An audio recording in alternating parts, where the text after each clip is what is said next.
자, 오늘 제 10과입니다. 야곱을 기억하라. 예, 12장, 12장인데요. 11장 12절부터를 12장에 포함시켰습니다. 그래서 11장 12절부터 12장 14절까지를 연구하도록 하겠습니다. 네, 먼저 관찰을 해야 되겠죠. 관찰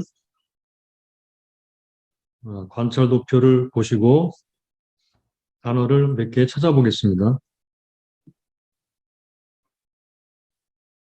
예, 이게 핵심 단어 찾는 게 어떻게 보면 아무것도 아닌 것 같이 보여도 전체를 파악하는 데 도움이 되는데, 근데 함께 공부하면서 이 시간에 이제 파악한다는 게 약간 좀 호세아서가 불편할 부분도 있어요. 그래도 자, 함께 노력을 해보도록 하겠습니다. 먼저 하나님의 이름, 하나님을 찾아보겠습니다. 하나님. 자, 11장 12절. 에브라임은 거짓으로 이스라엘 족속은 게을로 여기 나를 애워쌌고. 자, 여기 나를 애워쌌고. 하나님이죠. 유다는 하나님, 곧 신실하시고 거룩하신 자에게 대하여 정함이 없도다. 에브라임은 바람을 먹으며 동풍을 따라가서 날마다 거짓과 포악을 더하여 아수르와 계약을 맺고 기름을 애굽에 보내도다. 자, 이게 이스라엘의 외교 정책이 나오죠. 2절 여호와께서 유다와 쟁변하시고 야곱의 소행대로 벌 주시며 그 소위대로 보응하시리다. 하나님이 보응하신다는 말씀을 하고 있습니다. 자, 우리가 이제 관찰하면서 알아둬야 될 것은 지금 호세아서의 이 부분, 4장부터는 시로 되어 있다는 것을 알고 하면 좋겠어요. 대부분의 선지서들은 시로 되어 있죠, 그죠?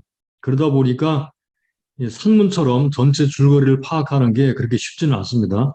그러나 이제 압축되어 있거나 상징적으로 말하거나 뭔가를 이제 말하려고 비틀거나 한다는 것을 우리가 알면서 관찰을 하면 좋겠습니다. 3절 야곱은 태에서 그 형의 발 뒤꿈치를 잡았고 또 작년에 하나님과 힘을 겨루되 천사와 힘을 겨루 이기고 울며 그에게 간구하였으며 하나님은 베델에서 저를 만나셨고 거기서 우리에게 말씀하셨나니. 자, 3절, 4절은 야곱에 대한 이야기를 하면서 하나님과 힘을 겨뤘고 하나님은 베델에서 저를 만나셨다. 그리고 거기서 우리에게 말씀하셨다. 이렇게 말씀했어요. 예, 야곱의 이야기를 하다가 우리에게라고 말씀하죠. 예, 이런 것들을 이제 우리가 찾아내는 겁니다. 저는 만군의 하나님 여호와시라. 저는 만군의 하나님 여호와시라. 여호와는 그의 기념 칭언이라. 그런즉 너는 하나님께로 돌아와서 인애와 공의를 지키며 항상 너희 하나님을 바라볼지니라. 예, 인애와 공의 나오면서 이와 같은 그 표현은 지금까지 비슷한 부분이 나왔는데 대부분 다 키버스 요절이죠, 요절. 7절 저는 상고연을 저는 여기 야곱이죠. 손에 여기서 이제 야곱이 아니면 야곱과 비슷한 그 이스라엘 사람들을 가리키는 거죠. 손에 거짓 저울을 가지고 사취하기를 좋아하는도다. 에브라임 말하기를 나는 실로 부자라 내가 재물을 얻었는데 물은 나의 수고한 중에서 죄라 할 만한 불의를 발견할 적 없으리라 하거니와 내가 애굽 땅에서 나옴으로 나는 내 하나님 여호와라. 나는 내 하나님 여호와라. 자, 여기 5절에 보시면 저는 만군의 하나님 여호와시라. 여호와는 그의 기념 칭언이라 그랬죠. 네, 여기 다시 나는 내 하나님 여호와라. 내가 너로 다시 장막에 거하게 하기를 명절일에 하던 것 같게 하리다. 장막, 텐트에 거하게 하겠다는 말이에요. 명절날 초막절에 거하는 것처럼 그렇게 해주시겠다고 하나님 말씀하시죠. 이 좋은 말일까, 나쁜 말? 나쁜 말이죠, 그죠? 내가 여러 선지자에게 말하였고, 내가 이상을 많이 보였으며 선지자들을 빙자하여 비유를 베풀었노라. 길르앗은 불의한 것이냐? 저희는 과연 거짓되도다. 길갈에서는 무리가 수송아지로 제사를 드리며 그 제단은 바디랑에 쌓인 돌무더기 같도다. 옛적에 야곱이 아람들로 도망하였으며 이스라엘의 아내였기 위하여 사람을 섬기며 아내였기 위하여 양을 쳤고 여호와께서는 애굽에서 인도하여 계시며 선지자로 저를 보호하셨거늘 에브라임이 경록해 함이 극심하였으니 그 주께서 주께서라는 말이 여기 독특하게 한번 나오죠. 그 피로 그의 머물러 있게 하시며 저희 수치를 저에게 돌리시리다. 네, 이렇게 하나님이 어떤 분인지를 우리가 대략 알 수 있습니다. 특별히 여기 기억해야 될 만한 표현은 만군의 하나님 여호와, 여호와라는 말이 등장하고 주님이라는 말이 등장하고 야곱에게 나타났던 하나님 그리고 이스라엘에게 말씀하시는 하나님이라는 것입니다. 자, 이번에는 에브라임이라든가 이스라엘이라든가 유다라든가 이렇게 하나님이 말씀하시는 대상을 그 표현들을 찾아 표시해 보도록 하겠습니다. 이거 뭐 대명사가 이런 것들은 다 그런 것이기 때문에 다 표시하는 것은 너무나 혼란스럽고 에브라임, 이스라엘 이와 같이 특별한 명칭들만 표시해 보도록 하겠습니다. 자, 12절 에브라임은 거짓으로 이스라엘 족속은 괴율로 나를 에워쌌고 유다는 곧 신실하시고 거룩하신 자에게 대하여 정함이 없도다.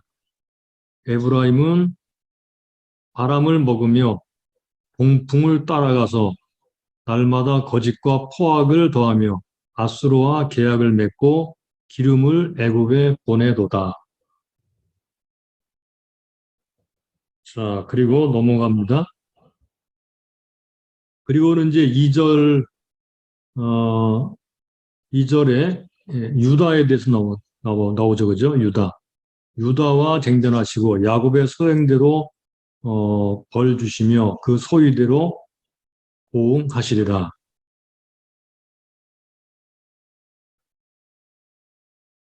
그 다음에 여기 야곱이라는 말이 나오는데 야곱이라는 말은 이제 나중에 다시 한번 표시해 보도록 하겠습니다. 그 다음에 쭉 밑으로 내려가서 8절 이제 3절부터는 쭉 야곱에 대한 이야기를 하죠. 그리고는 다시 8절에 에브라임은 말하기를 나는 실로 부자라 내가 재물을 얻었는데 물은 나의 수고한 중에서 죄라 할 만한 불의를 발견할 자 없으리라 하거니와 자기 잘났다고 하는 거죠. 죄진 게 없다 그러죠. 그런데 내가 애굽 땅에서 나옴으로 나는 네 하나님이와라. 내가 너로 다시 장막에 거하게 하기를 명절일에 하던 것 같게 하리라. 여기 8절은 나는 부자라. 에브라임이 그렇게 말을 하죠. 그죠? 나는 재물을 얻었고 내가 수고해서 그렇게 했고 나는 죄진 게 없다 이렇게 말을 하는데 하나님은 내가 너를 다시 장막에 거하게 하겠다 이렇게 말을 하죠. 자, 그 다음에 내려가겠습니다. 쭉 밑으로 내려가면 14절 에브라임이 경록해 함이 극심하였으니 주께서 그 피로 그 위에 머물러 있게 하시며 저의 수치를 저에게 돌리시리라. 우리가 이미 공부를 해왔던 것처럼 하나님이 얼마나 에브라임, 이스라엘 사랑하시는가를 말씀하시는데 많은 부분을 할애해서 하나님이 그들의 지은 죄를 징벌하신다는 내용으로 되어 있어요. 어떻게 보면 같은 말을 계속 반복하는 것 같이 보이죠, 그죠? 그래서 각 단락이나 장마다 그분이 강조하는 주제가 뭔지를 정하는 것이 예, 본문의 메시지를 잡는 데 도움이 됩니다. 자, 그 중에 하나가 바로 야곱이라는 단어예요. 야곱이요. 그래서 야곱이라는 말을 표시해 보도록 하겠습니다. 야곱, 야곱. 제일 첫 번째 나오는 절이 12장 2절. 여호와께서 유다와 쟁변하시고 야곱의 소행대로 벌 주시며 그 소위대로 보응하시리라. 아마 여기서 야곱은 이스라엘, 북왕국 이스라엘을 가리키는 것 같이 보이죠. 그런데 그 밑에는 이제 그들의 조상이 야곱에 대해서 말을 해요. 그러니까 야곱이라는 조상을 통해서 뭔가를 말하려고 하고 있는 거예요. 3절, 야곱은 태에서 그 형의 발 뒤꿈치를 잡았고 또 작년에 하나님과 힘을 겨루되 천사와 힘을 겨루어 이기고 울며 그에게 간구하였으며 하나님은 베들에서 여기 저를 만나셨고 야곱이죠. 베들에서 저를 만나셨고 거기서 우리에게 말씀하셨나니 독특하죠, 그죠? 옛날 베들에서 하나님이 야곱을 만나셨는데 거기서 현재 우리에게 말씀하셨다고 말을 해요. 이게 굉장히 뭔가 주려고 하는 메시지가 있는 것을 볼 수 있죠. 그리고 5절 저는 만군의 하나님 여호와시라 여호와는 그의 기념칭원이라 이렇게 말을 합니다. 그리고 쭉 밑으로 내려오면 12절에 보시면 또 이렇게 말합니다. 옛적의 야곱이 아람들로 도망하였으며 이스라엘이 아내 얻기 위하여 사람을 섬기며 아내 얻기 위하여 양을 쳤고 여기 이스라엘은 야곱이죠. 그렇게 문맥상 이것은 야곱을 가리키는 민족적 이스라엘이 아니고 조상 야곱을 가리키는 표현이죠. 자, 이렇게 야곱이라는 말이 나오는데 또 우리가 주목해 보아야 될 것은 야곱과 함께 등장하는 게 바로 선지자라고 하는 말입니다. 선지자. 선지자라는 말이 제일 처음에 나오는 절이 바로 12장 10절이에요. 자, 여기 보시면 내가 여러 선지자에게 말을 하였고 그랬죠. 이상을 많이 보였으며 내가 선지자들을 빙자하여 비유를 베풀었노라 그랬죠. 그리고 그 뒤에 또 이렇게 나옵니다. 13절 여호와께서는 선지자로 이스라엘을 애굽에서 인도해 내시며 선지자로 저를 보호하셨거늘 에브라임이 경록해함이 극심하였으니 그 주께서 그 피로 그 위에 머물러 있게 하시며 저의 수치를 저에게 돌리시리라 그랬습니다. 네, 이렇게 야곱과 함께 등장하는 게 선지자예요. 하나님이 선지자를 통해 말씀하셨고 하나님이 그러니까 야곱을 통해서 우리에게 말씀하시고 또 선지자를 통해서 계속 말씀하셨다 이렇게 말을 합니다. 그러니까 역사를 통해서 말씀하시고 하나님은 그때그때 현재에 선지자들을 보내셔서 말씀하셨다 이렇게 말씀하는 거거든요.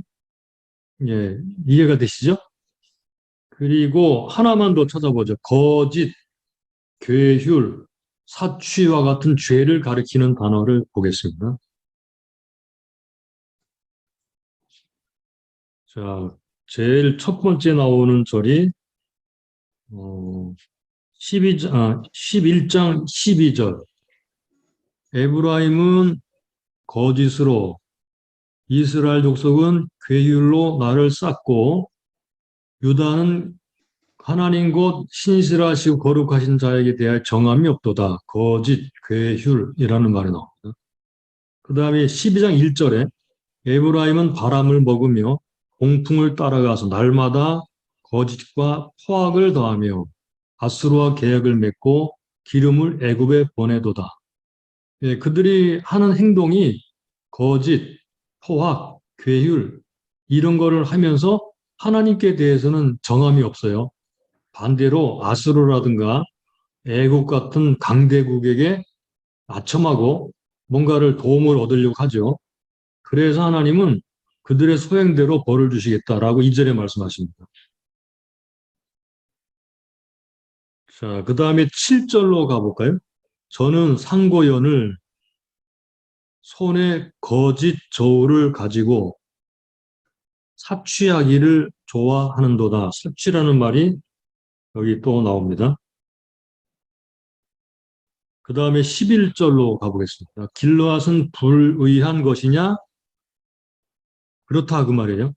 길르앗은 불의한 것이냐? 저희는 과연 거짓되도다.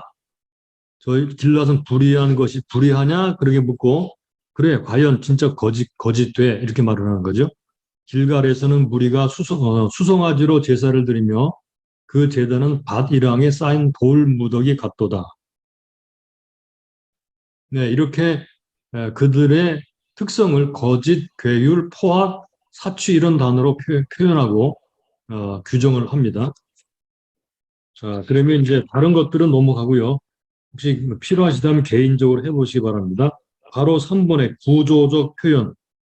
그래서 이걸 파악하기 위해서는 구조가 필요한데 어떤 식으로 나오는지를 한번 찾아보겠습니다. 일단은 어, 11장 12절부터 12장 6절 여기까지를 보게 되면 어, 특징이 하나님이 말씀하시다 그런 거예요. 여기 나오죠, 그죠? 베들에서 저를 만나셨고 하나님이 우리에게 말씀하셨다. 이렇게 말씀하셨다라는 표현이 나오고요. 그리고는 7절부터 9절까지를 보게 되면요.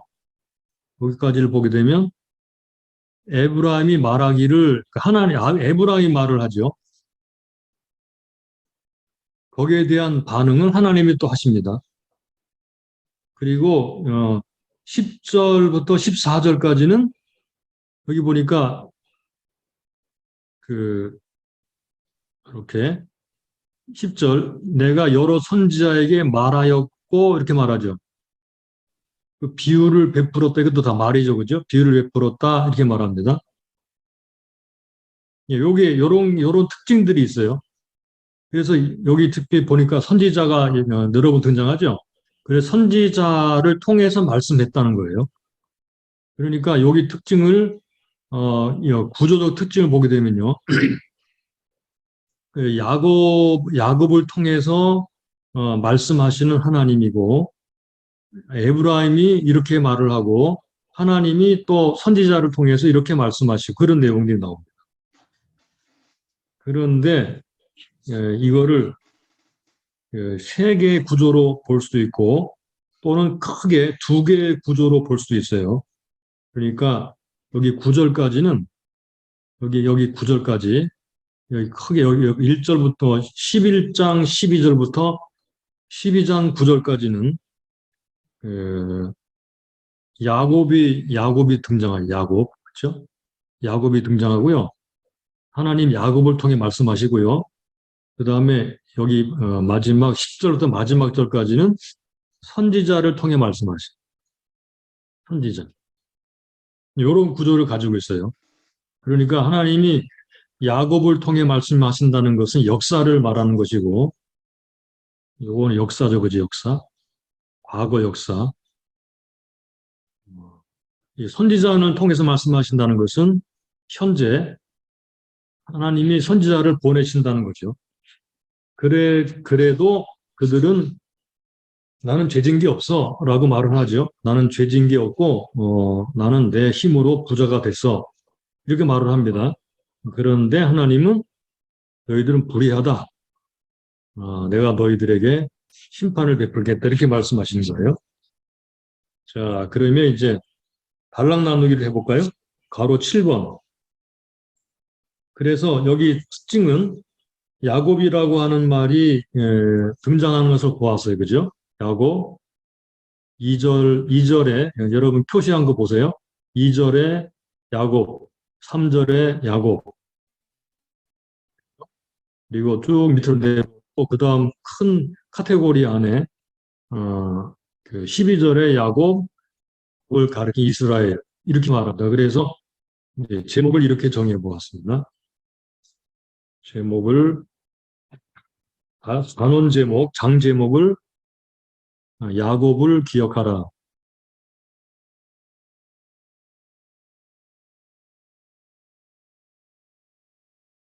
야곱을 기억하라. 이렇게 정하고요. 11장 12절에서 12장 6절까지를 야곱과 우리에게 말씀하신 하나님.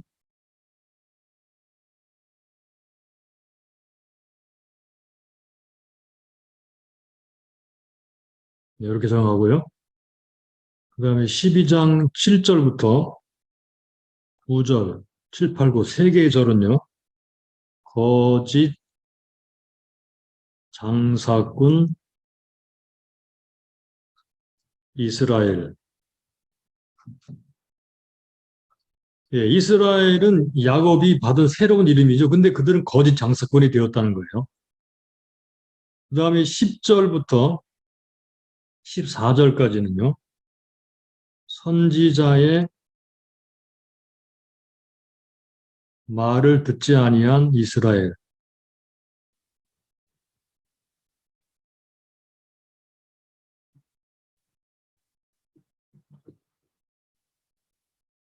예, 선지자의 말을 듣지 아니한 이스라엘. 자, 요렇게 정해 보았습니다. 야곱을 기억하라. 야곱과 우리에게 말씀을 옛날부터 계속 했죠. 말씀하신 하나님, 거짓 장사꾼 이스라엘, 선지자의 말을 듣지 아니한 이스라엘. 네, 이렇게 정해 보았습니다. 자, 그러면 2번으로 넘어가서 이제 해석을 해보도록 하겠습니다.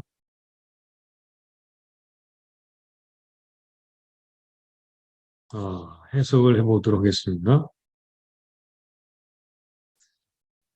3절과 4절에 지금 12장 6절은 역사를 통해 말씀하신 하나님이죠. 그죠?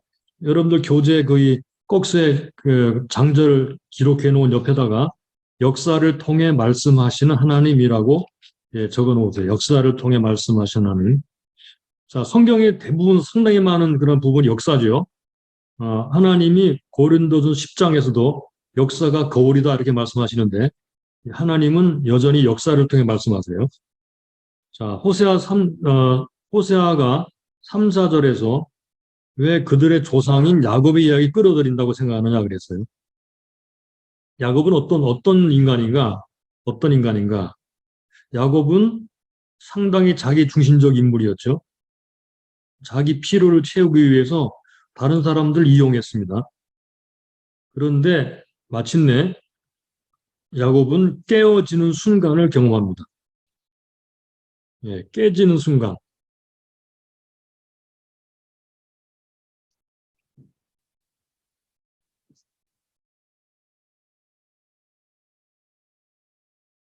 예, 야곱은 하나님을 만나고 하나님과 씨름하고 깨어지는 순간을 경험하게 되는데 바로 이러한 야곱의 은혜의 경험은 현재 야곱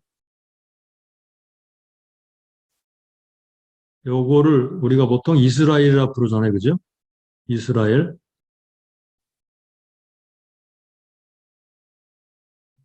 요거는 조상 야곱이에요. 조상 야곱. 조상 야곱이 깨어지는 순간을 경험한 것처럼 현재 야곱도 그렇게 되어야 된다는 거예요. 그래서 아주 오래된 이야기지만 바로 옛날에 있었던 조상 야곱의 이야기가 현재 그들에게 새롭게 적용되어야 될 말씀이다. 이런 말입니다. 그래서 우리가 읽었던 것처럼 4절에서 이렇게 말씀하죠. 그죠? 우리에게 말씀하셨다.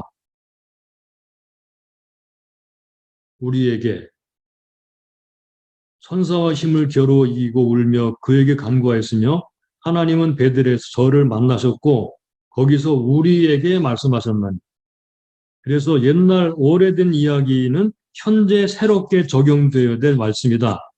라는 그 말씀을 하기 위해서 바로 조상 야곱의 이야기를 끌어들이는 거예요. 자, 3절을 다시 잠깐 볼까요? 3절. 이건 교재 3번입니다.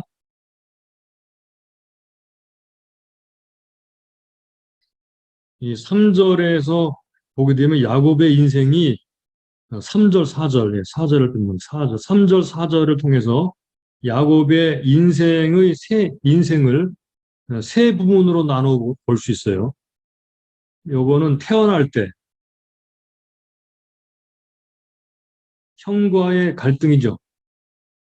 그래서 형의 발뒤꿈치를 붙잡고 태어나죠. 이것은 욕망으로 사기친 세월을 상징적으로 보여줍니다. 욕망 때문에 자기 아버지 형을 사기친 그러한 세월을 보여주는 상징적인 그런 이야기고요. 두 번째 시기가 있는데 요거는 작년 때.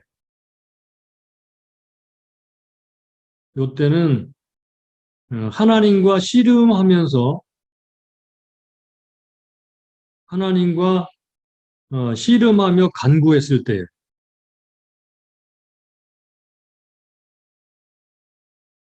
요거는 인생의 전환점이 되죠.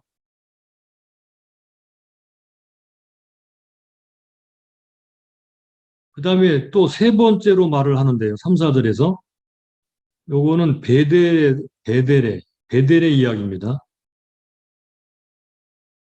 베델에서 하나님과 만났을 때 요거는 베델에서는 두 번의 경험이 있죠. 그죠?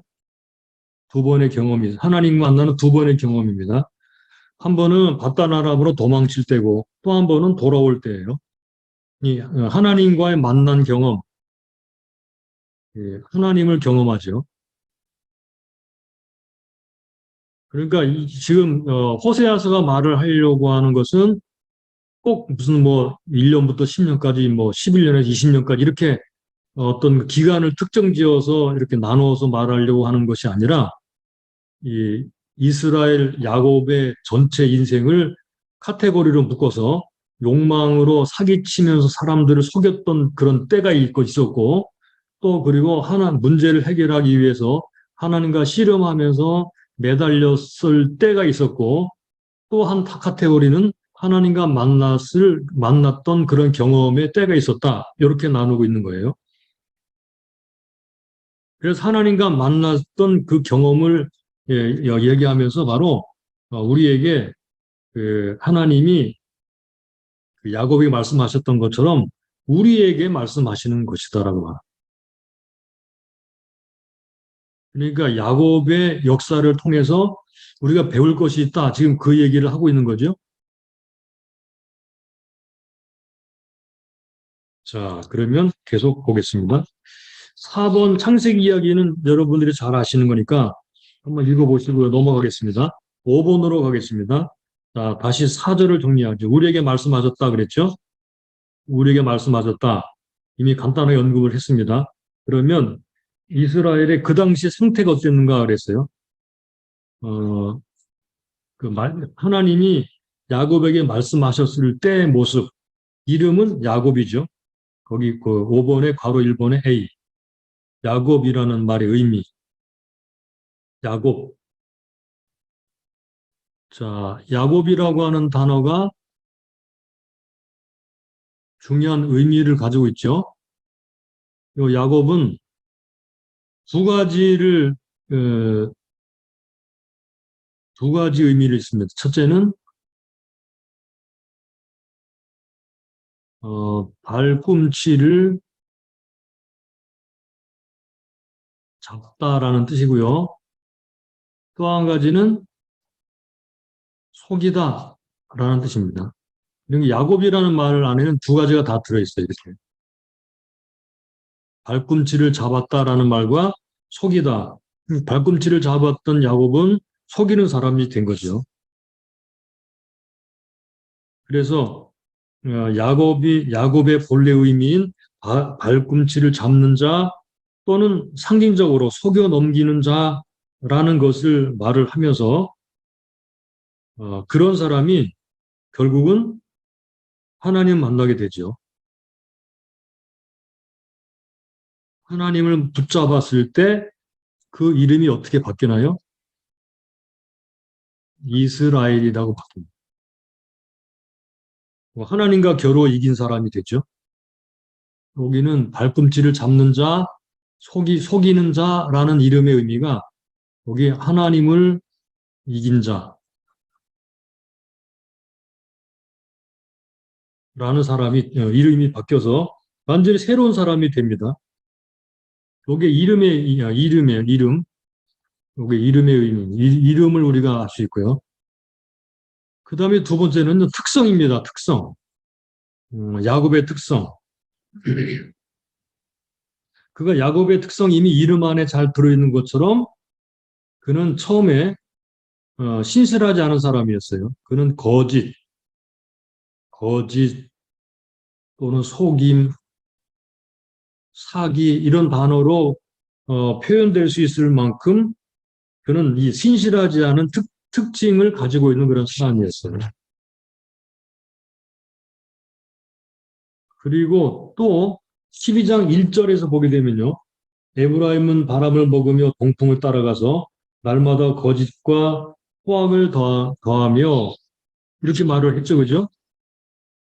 그 야곱의 특징이 그런 것처럼 이스라엘의 특징이 그렇다는 거예요. 요 특성은 이스라엘, 민족적 이스라엘 특성이기도 합니다. 요거는 조상 야곱의 특성이고 요거는 민족의 특성이에요. 같죠, 그죠? 그러니까 이러한 자들이 하나님을 만나가지고 하나님을 이긴 자가 되었던 것처럼 지금 이 그 민족적 특징이 자기의 조상과 닮았는데 결국은 우리에게 말씀하시는 하나님을 만나면 그들이 바뀌게 될 거예요. 그런데 지금은 그게 아니죠. 그렇기 때문에 그들은 지금 어떤 상태에 있는가 하는 것을 보여주는데 자, 어떤 상태에 있죠? 그 다음에 여러분들 교재는 C번을 보세요. C번. 예, A, B, C. A, B, C번을 보시면 12장 1절 그리고 2절 이렇게 말을 읽어볼 수 있는 부분인데 거기 뭐라고 그 하나님께서 벌을 주시겠다고 하는 표현을 3번 반복하는 것을 볼 수 있죠. 자, 12장 1절 에브라임은 바람을 먹으며 동풍을 따라가서 날마다 거짓과 포악을 더하며 아수르와 계획을 맺고 기름을 애굽에 보내도다. 여호와께서 유다와 쟁변하시고 야곱의 소행대로 벌 주시며 그 소위대로 보응하시리라. 쟁변하시고 벌 주시고 보응하신다 그랬죠. 그래서 하나님이 그들에게 보응하시는데 그들의 이러한 특징을 가진 이스라엘이 어떤 짓을 하고 있는지를 보여주고 있어요.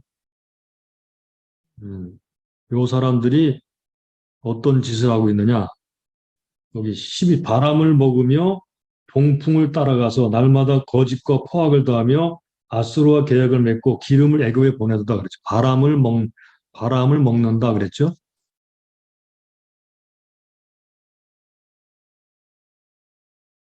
요거 우리말로 허파에 바람 든다라는 표현과 같은 의미입니다. 헛된 것을 먹는다는 거죠. 생각이 허황되게 부풀어 있고요. 그 다음에 동풍을 따라갔다 그랬어요. 동풍.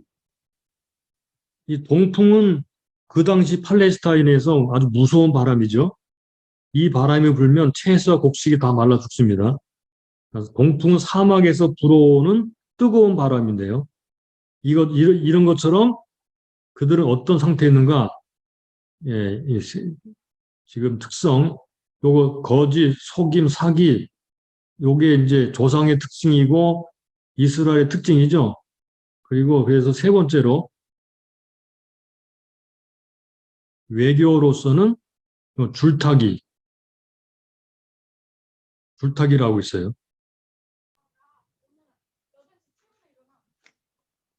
아수르, 아수르와 계약을 맺고 또 기름을 애굽에 보냅니다.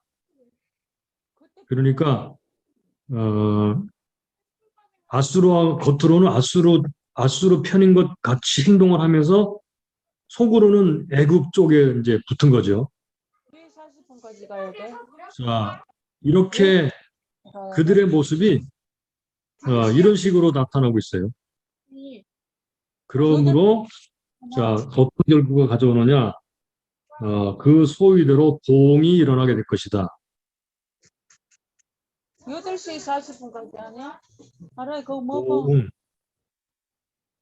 예, 보응하시겠다.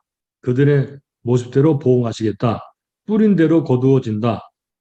이렇게 말씀하십니다. 결국은 멸망을 당하게 될 것이다. 지금 야곱이라고 하는 조상들과 그들의 모습을 같이 겹쳐서 얘기를 하고 있죠, 그죠? 예. 1절, 2절, 3절, 4절은 이렇게 조상 야곱과 현재의 이 민족적 이스라엘이 똑같다는 것입니다.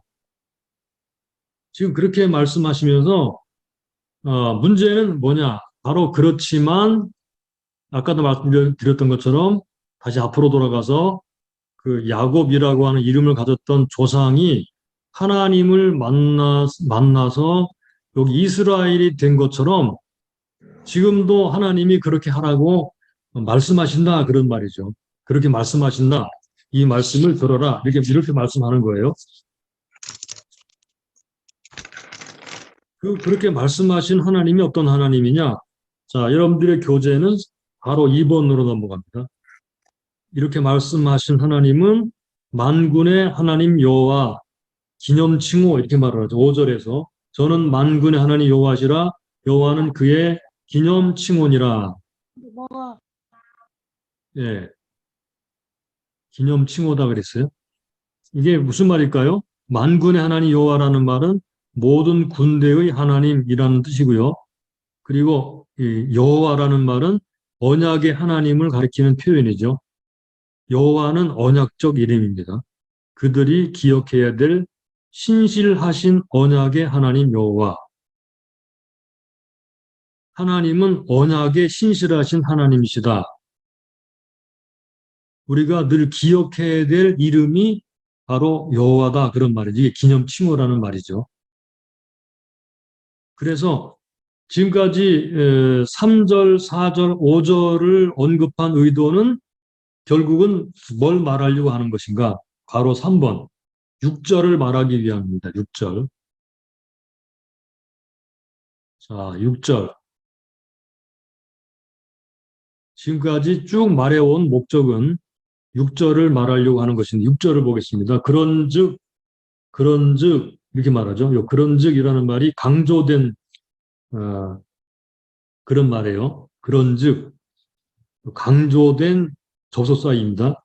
그런즉 앞에서 3절, 4절, 5절 뭐 좀 더 넓게 말하면 11장 12, 1, 2, 3, 4, 5 이렇게 말하고자 하는 목적 그 결론은 바로 6절에 나오는 그런즉 너희 하나님께로 돌아와서 인애와 공의를 지키며 항상 너희 하나님을 바라볼지니라.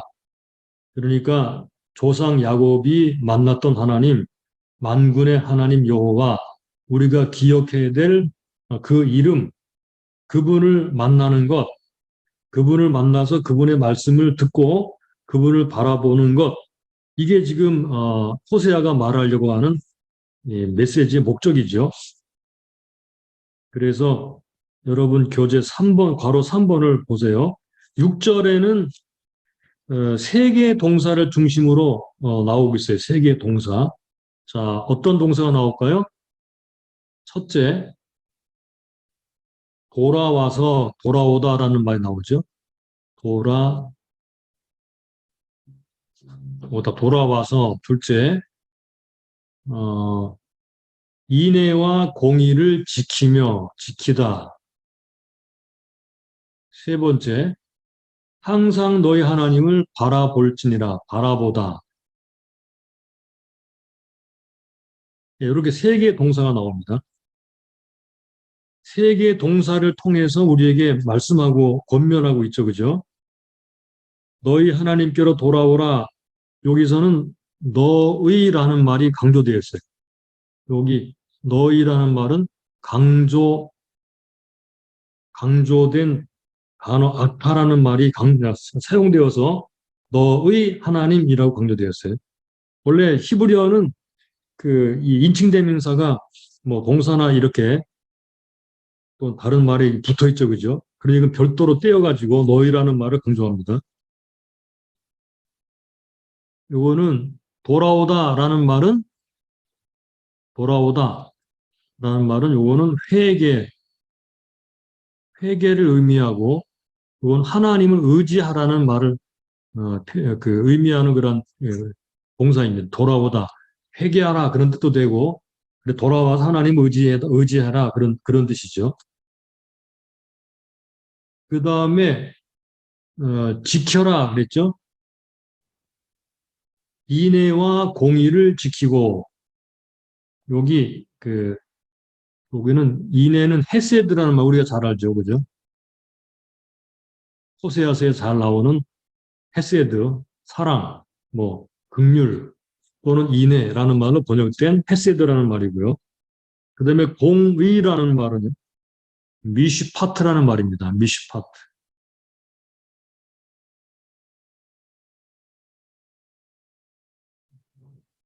요 헤세드라는 말과 미슈파트라는 말은요.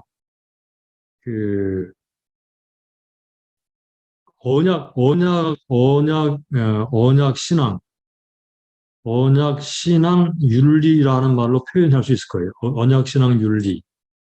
언약을 하나님과 맺고 나서 이렇게 언약적 신앙을 가진 사람들이 윤리적으로 행해야 될 중요한 덕목이 바로 헤세드와 미슈파트입니다.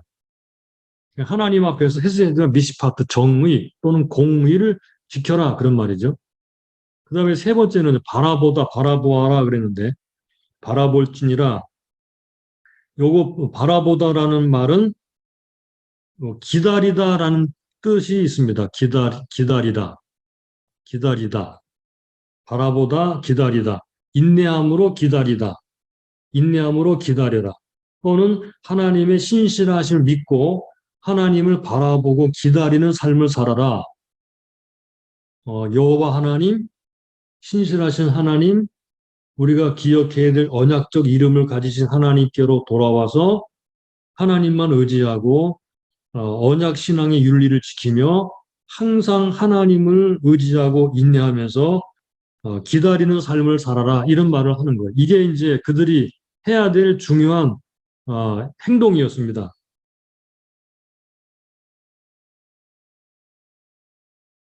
하나님을 기다리지 못했던 대표적인 인물이 누군가 하면 바로 사울 왕이죠, 그죠? 마지막 결정적인 순간에 하나님 기다리지 못하고 자기 스스로가 제사를 드리다가 완전히 버림받게 되죠. 하나님을 기다린다라고 하는 것은 믿음에서 오는 것이고 하나님의 신실하심을 의지하는 것이죠. 그들의 상황이 아무리 나쁘다 하더라도 이 기다리는 믿음을 가지고 의지하면서 기다리는 것, 이게 중요하다고 말씀하는 것입니다. 돌아오라, 지키라, 바라보라. 이 세 가지 메시지를 주기 위해서 1, 2, 3, 4, 5절을 말씀하고 있다라는 것입니다. 하나님은 신실하시고 거룩하신 분이시다. 그리고 기억을 해야 되겠습니다. 자, 그 다음에 그렇게 되면 어떤 일이 벌어지는가? 자, 이렇게 하나님께로 돌아와서 헤세드와 미시파트를 지키고 하나님을 의지하고 바라보면서 기다리게 되면 어떤 일이 벌어지는가? 어떤 일이 벌어지나요? 지금 전체 맥락 속에서 말하고자 하는 것은 바로 하나님이 만나 주신다라는 말. 조상 야곱을 야곱의 경험처럼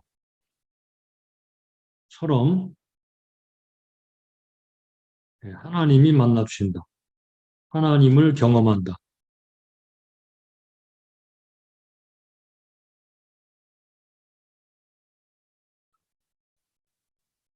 네, 이게 약속을 지금 하고 있는 거예요. 지금 하나님을 야곱처럼 경험하고 만나게 될 것이다.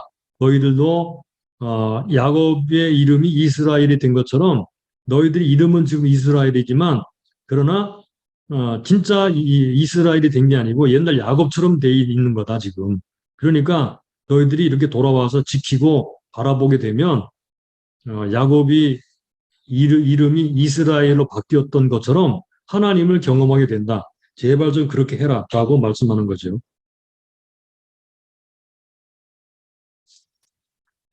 자, 그 다음에 12장 7절부터 9절로 가보겠습니다. 6번으로 가볼까, 6번으로요. 자, 6번 7절. 저는 상고연을 손에 거짓 저울을 가지고 사취하기를 좋아하는도다. 저는 상고연을이라는 말이 나오죠. 이 상고연을이라는 말이 무슨 말일까요? 이게 원문 성경으로 보게 되면요. 단어 하나로 되어 있습니다. 한번 잠깐 볼까요? 여기 호세아 12장 7절 여기 나오죠? 여기 7절 상고연을 여기 보이시죠? 여기 요거를 딱 누르면 자, 여기 뭐라고 되어 있죠? 가나안. 이 가나안. 한마디로 가나안이라는 말입니다. 가나안. 가나안 이렇게 말을 한 거예요.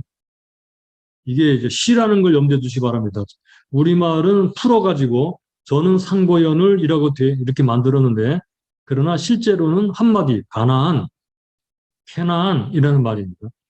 그래서 다른 여권들은 뭐라고 번역했는가 보게 되면요.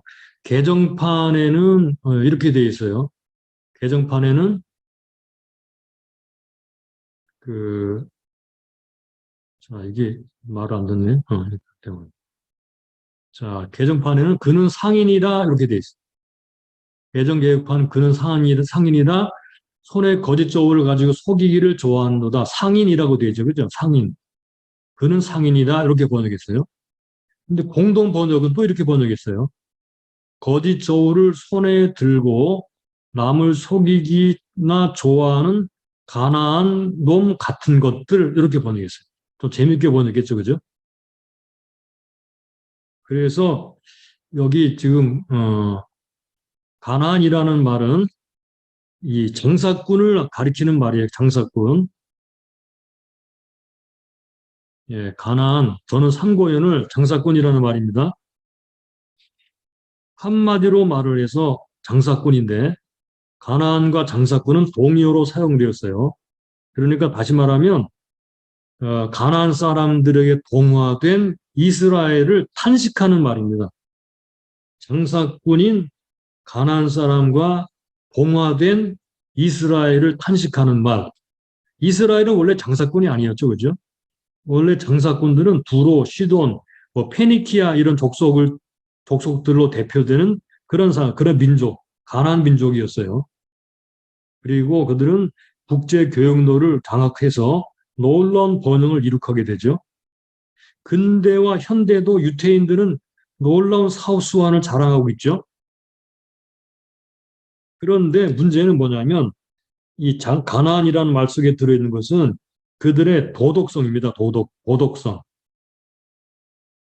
자, 뭐라고 되어 있죠? 실제로 보니까 저는 상고연을 가나안 장사꾼 손에 거짓 저울을 가지고 사취하기를 좋아하는 도다 이렇게 말을 했어요.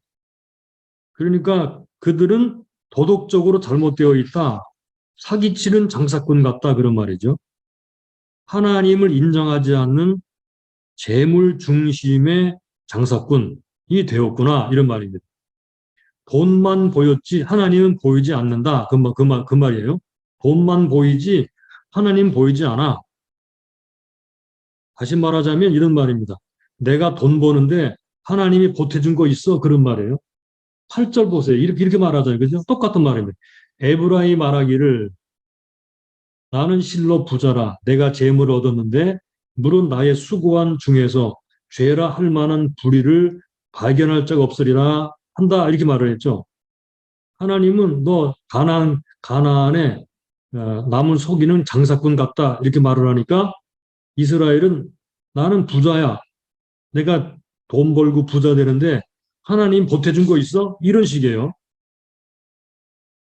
돈이 굉장히 중요하죠, 돈.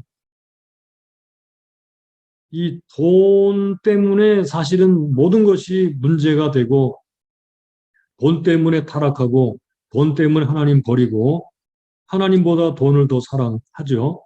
그래서 예수님께서도 하나님과 돈을 겸하여 섬길 수 없다. 두 주인을 섬길 수 없다. 이렇게 말을 합니다. 그런데 이스라엘은 가나안 사람 되었다. 속이는 장사꾼이 되어서 하나님이 눈에 뵈지가 않는구나. 이렇게 말을 하는 것입니다. 자, 우리도 이 말씀을 주목해서 들었으면 좋겠습니다. 자, 그래서 7번을 볼까요? 이스라엘이 부유해지고 번영했을 때 잊었던 것이 뭐냐 그랬어요. 9절. 내가 애굽 땅에서 나옴으로부터 나는 내 하나님 여호와니라. 애굽 땅에서 나올 때부터 나는이라는 말이 아노키라는 말로 강조되어 있습니다. 나는 내 하나님 여호와야. 뭘 잊었다는 거죠? 하나님 잊었다는 것입니다. 그러니까 돈만 보였지 하나님 안 보인다 그런 말이죠. 하나님은 돈과 그들의 하나님은 돈이 되고 부가 되었어요. 그런데 하나님은 애굽 땅에서부터 그들을 구해낸 하나님이었습니다. 자, 그러니까 하나님 보이지 않았죠. 돈만 보이고. 자, 그래서 그 결과 어떤 일이 벌어지게 되는가? 어떤 일이 벌어지게 되나요? 바로 9절의 그 9절 하반절이 그것을 말합니다. 내가 너로 다시 장막에 거하게 하기를 명절일에 하던 것 같게 하리라. 이 말이 무슨 말이죠? 여기 보니까 장막절이라는 말이 나오죠. 장막절. 장막절은 어떤 절기인가요? 이 장막절은 말 그대로 텐트에 거하는 절기예요. 장막에 거하는 절기죠. 왜 장막에 거할까요? 과거에 하나님이 그들을 구원해내신 것을 기념하면서 장막을 치고 광야에 살면서 하나님의 구원을 받은 것을 기억하는 그런 절기였는데 어떻게 말씀하십니까? 내가 너로 다시 장막에 거하게 하기를 명절일에 하던 것 같게 하리라. 다시 장막절처럼 진짜로 여기 진짜 장막에 거하게 하겠다. 옛날로 돌아가게 하겠다는 거죠. 이 광야 시절처럼 다 잃어버리고 텐트 한 장 가지고 광야에서 장막 생활하는 것 같이 되게 하겠다 그런 말이죠. 그러므로 어떤 일이 벌어지나요? 이렇게 되면 하나님만 의지하게 되죠.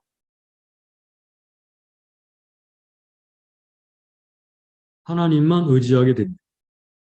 이게 우리가 앞장들에서도 본 것처럼 하나님의 목적이에요. 자, 다시 한번 볼까요? 그는 가나안 사람, 장사꾼이 되었죠. 속이는 장사꾼이 되었습니다. 하나님보다 돈을 더 사랑합니다. 그런데 그들은 하나님이 나 보태준 거 뭐 있어? 이런 식으로 나옵니다. 그런데 하나님은 내가 너희들을 지금 장막절 지키잖아. 그 장막절처럼 진짜 텐트에 거하게 될 거야. 그러면 결국은 나만 의지하는 그런 믿음의 사람, 6절에 말씀하는 것처럼 인애와 공의를 지키고 항상 하나님만 의지하는 그런 사람들이 될 거야. 그렇게 되게 만들어 주겠다. 이렇게 말씀하죠. 그러므로 우리는 여기서 기억해야 될 메시지가 있어요. 그죠? 어떤 메시지인가요?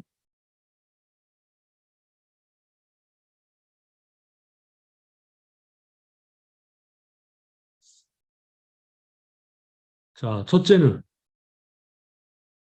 우리를 구원 또는 구속한 것은 돈이 아니고 하나님이시다. 이거예요. 이스라엘은 이걸 잊어버렸어요. 돈이 그들을 구원하는 줄 알았어요.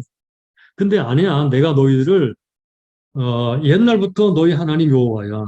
너와 나는 언약을 맺은 관계야. 여호와는 너희들이 기억해야 될 이름이야. 너희들을 구원한 것은 돈이 아니고 나 하나님이라고 말씀하십니다. 그러니까 항상 우리가 기억해야 될 것은 하나님이 우리를 구원하셨다. 우리가 지금 영적으로 구원받고 육적으로 구원받고 날마다 살아가는 것은 세상이 아니다. 돈이 아니고 하나님이라는 것을 잊으면 안 돼요. 그들은 이 감격을 잊어버렸어요. 그래서 현실적인 그런 사기꾼이 된 거죠. 두 번째로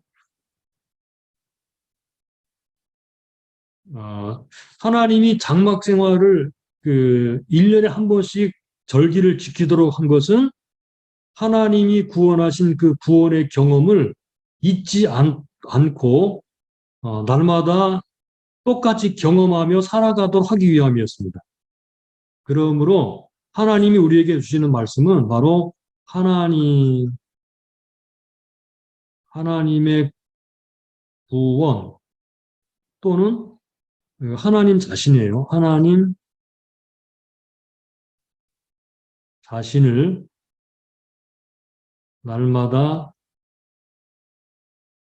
기억하고 이거는 경험해가라.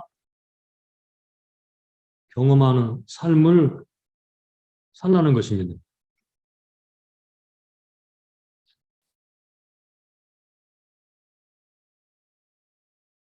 이 사람들이 이걸 안 했기 때문에 다시 돌아가게 되죠. 그죠? 과거로 돌아갑니다. 장막 생활로 돌아가서 하나님을 경험하는 것을 아주 처절한 그런 실패 후에 경험을 하게 되는데 우리가 이것을 이렇게 이스라엘처럼 처절한 자리로 돌아가서 그때 하나님을 다시 경험하는 것이 아니라 현재 날마다 하나님을 기억하고 공의와 인애를 지키고 하나님을 바라보는 삶을 삶으로써 하나님을 경험하는 삶을 꾸준히 지속해 나가야 된다는 거예요.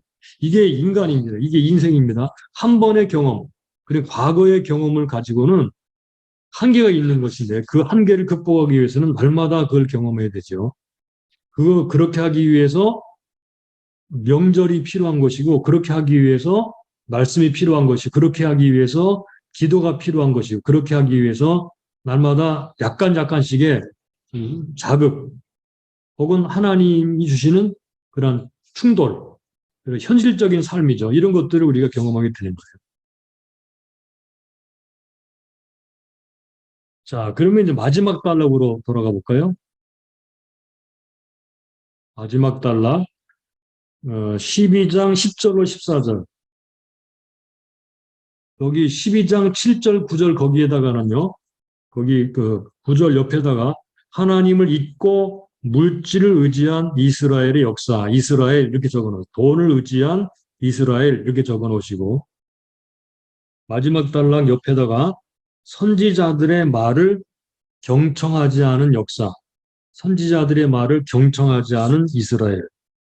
자, 10절부터 14절까지는 어떤 죄를 지적하고 있는 것입니까? 반복되는 단어 하나가 있어요. 그게 바로 선지자라는 말. 우리가 아까 관찰할 때 표시했죠, 그죠? 선지자라는 말입니다. 선지자. 자, 하나님이 계속 끊임없이 선지자들을 보내셨어요. 10절, 내가 여러 선지자에게 말하였고, 여러 선지자에게 말하였고, 이상을 많이 보였으며, 선지자들을 빙자해서 통해서 비유를 베풀었노라. 말하고, 보이고, 비유를 베풀다. 이렇게 세 가지 단어로 말을 했죠. 선지자들에게 말을 했다. 13절에도 여호와께서는 선지자로 이스라엘을 애굽에서 인도하여 내시며 선지자로 저를 보호하셨거늘 과거부터 지금까지 계속 했다는 것을 이런 식으로 표현을 했죠. 그러니까 10번으로 넘어갑니다. 끊임없이 그 백성들에게 말씀하신 하나님이셨습니다. 12절에 이스라엘은 야곱을 가리킵니다. 그러니까 13절에 이스라엘은 이스라엘 민족을 가리킵니다. 그래서 12절, 13절을 연속적으로 읽도록 함으로써 과거의 이스라엘, 조상 이스라엘과 현재 이스라엘을 이렇게 비교하는 거죠. 그죠? 그러니까, 과거부터 현재까지 계속 하나님이 말씀하셨어요. 그러니까 아내를 얻기 위해서 20년간을 종살이를 하죠. 스스로 종이 되었습니다. 13절에서는 아람에서 종된 이스라엘과 애굽에서 종된 이스라엘을 나란히 놓고 있어요. 아람에서의 종된 옛 조상 이스라엘, 13절 애굽에서 종된 현재 이스라엘, 종에서 구원해 내신 이스라엘. 누구를 통해서? 선지자를 통해서. 그러니까 하나님은 과거부터 그들의 실수와 죄와 허물과 연약함 가운데서도 언제나 돌보시고 언제나 말씀하시고 그들을 구원해 내신 것이다. 그분은 다름 아닌 하나님이시다. 그런데 그들은 현재 선지자의 말, 하나님의 말씀을 듣지 않는다. 그런 말이죠. 그러면 이렇게 선지자의 말을 듣지 아니한 이스라엘은 어떻게 되는가? 11번. 결국 어떻게 되죠? 12절, 14절을 볼까요? 길앗은 불의한 것이냐? 저희는 과연 거짓되도다. 길갈에서는 무리가 수송아지로 제사를 드리며 그 제단은 밭이랑에 쌓인 돌 무더기 같도다. 여기 11절에는요, 워드 플레이입니다. 11절은 이렇게 말을 하는 거예요. 11절.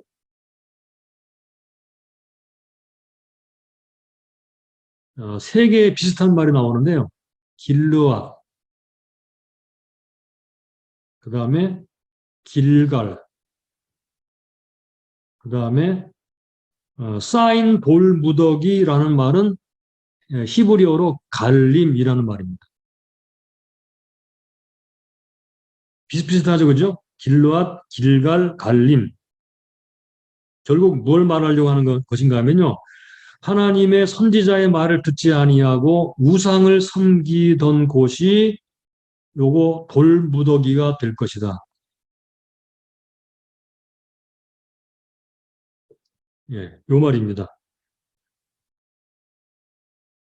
길앗은 불의하다. 진짜 그렇다. 길갈에서는 수송아지로 제사를 드린다. 결국은 밭이랑에 쌓인 돌무더기 같이 될 것이다. 이렇게 말해요. 요게 지금 심판을 선언하는 거죠. 돌무더기가 될 것이다. 세 단어 같이 갈자라고 하는 어근이 들어있어요. 그러니까 그들의 종교적 열심은 오히려 모든 것을 헛되게 만들었다. 헛되다라는 말입니다. 그 다음에 14절을 보게 되면요. 14절. 이렇게 말하죠. 에브라임이 경록해함이 극심하였으니 그 주께서 그 피로 그 위에 머물러 있게 하시며 저의 수치를 저에게 돌리시리라. 그러니까 14절은 죄의 대가를 치르게 될 것이다. 수치를 당하게 될 것이다. 왜 이런 일이 벌어지나요? 예, 이런 일이 벌어지는 이유는 지금 이 단락이 말하는 것처럼 이것입니다. 선지자의 말을 듣지 않고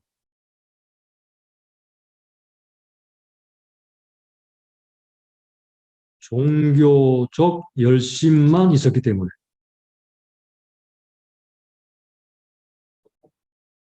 그들은 종교적 열심만 가지고 있었어요. 그러니까 뭐든지 그 열심히 해서 섬기면 되는 줄 알았어요. 그래서 뭐 우상도 섬기고 뭐 이렇게 그 제단 많이 쌓고 제사를 많이 드리고 이런 일만 하면 되는 줄 알았는데 아니다. 내가 옛날부터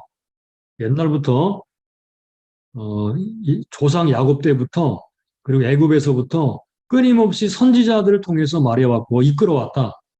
그런데 너희들은 지금 이 선지자의 말을 듣지 않는구나.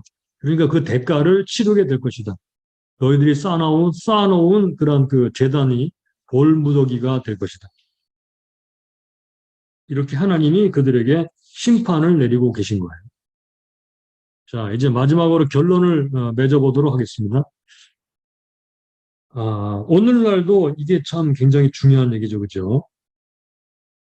우리가 기억해야 될 중요한 사실이 있습니다. 오늘날 성경이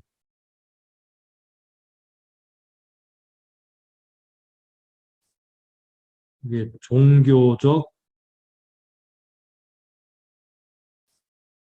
경전이 아니고 살아있는 하나님의 말씀이어야 된다는 거예요.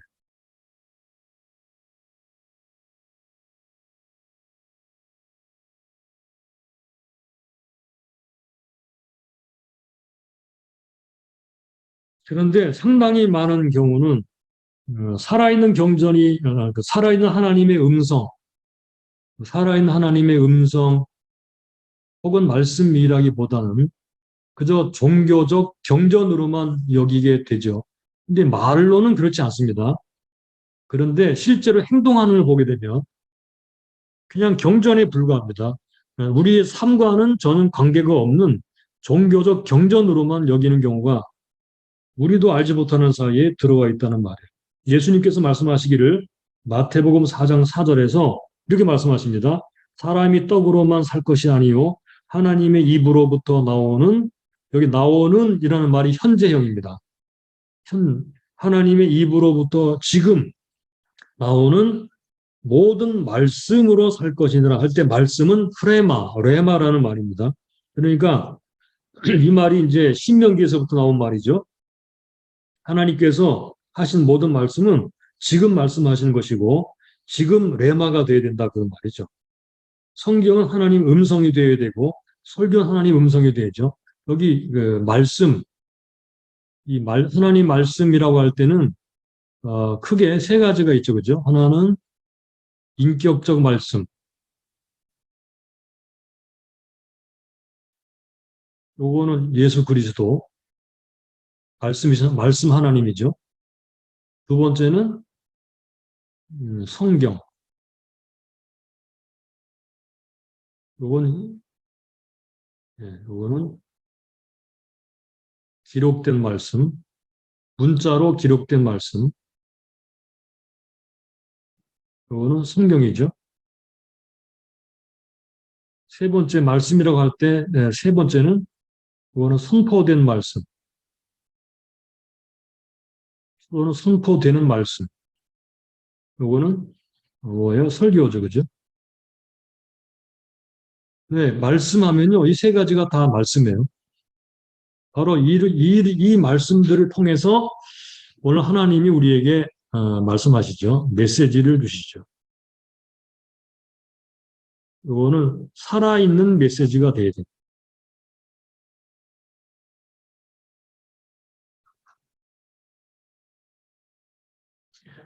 저는 평생을 설교를 해왔는데 늘 마음에 그 좀 부담이 있고 하나님께 죄송스러운 게 있는데 그게 뭐냐면 나도 100% 지키지 못하는 말씀들을 전할 때가 많다는 거예요. 우리가 최소한도로는 좀 양심이 있어야 되지 않겠는가 생각이 돼요. 자기는 전혀 관심이 없는데 강단에 서서는 하나님 말씀이라고 뭐 그 말 자체는 다 옳은 말이고 진리이고 좋은 말씀이죠. 그런 말을 전하고는 자기는 그 말씀과는 전 상관없이 살고 그렇게 하는 경우가 참 저를 비롯해서 많지 않을까 생각이 되는데 저는 그것 때문에 참 부담이 돼요. 그래서 최대한 제가 지키고 있는 말씀을 전하려고 애를 쓰죠. 그러므로 우리가 마지막으로 하나 기억해야 될 이런 걸 한번 생각해 보면 좋겠어요. 하나님은 과거부터 지금까지 계속 여기 본문에서 말씀하신 것처럼 말씀하는데 특별히 선지자를 통해 말씀하시죠. 그 선지자를 통해 말씀하시는데 오늘날 우리가 설교자를 통해 말씀하시는데 그 설교자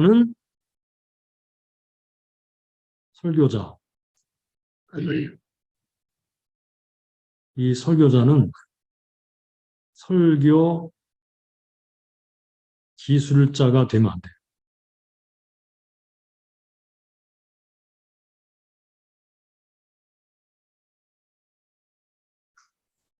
저는 우리 아들도 목사거든요. 그래서 제가 제 아들한테 말을 합니다. 설교 기술자가 되지 말아라. 설교 기술자. 설교를 기술적으로 잘하는데 실제적으로는 자기는 그 설교와 상관이 없이 사는 그런 목사, 그런 설교자. 이거는 하나님이 기뻐하지 않는 그런 모습입니다. 우리가 오늘 이 본문을 보면서 하나님이 역사를 통해 말씀하시고 선지자들을 통해 말씀하시고 오늘날도 설교자를 통해 말씀하셔서 세상이나 돈이나 이런 거 의지하지 말고 진실하게 언약의 하나님께로 돌아와라. 인애와 공의를 지키고 하나님만 기다리고 의지하며 살아라 라고 말씀하시는데 이렇게 말을 하면서도 이런 메시지를 은혜롭게 잘 하는데 실제로는 그 사람이 그렇게 살고 있지 않다면 이거는 참 하나님 앞에서 얼마나 모순된 것인가 하는 생각을 해보게 됩니다. 아무쪼록 우리가 좀 분발해서 하나님이 기뻐하시는 그런 말씀을 전하는 선지자, 설교자가 되었으면 좋겠습니다.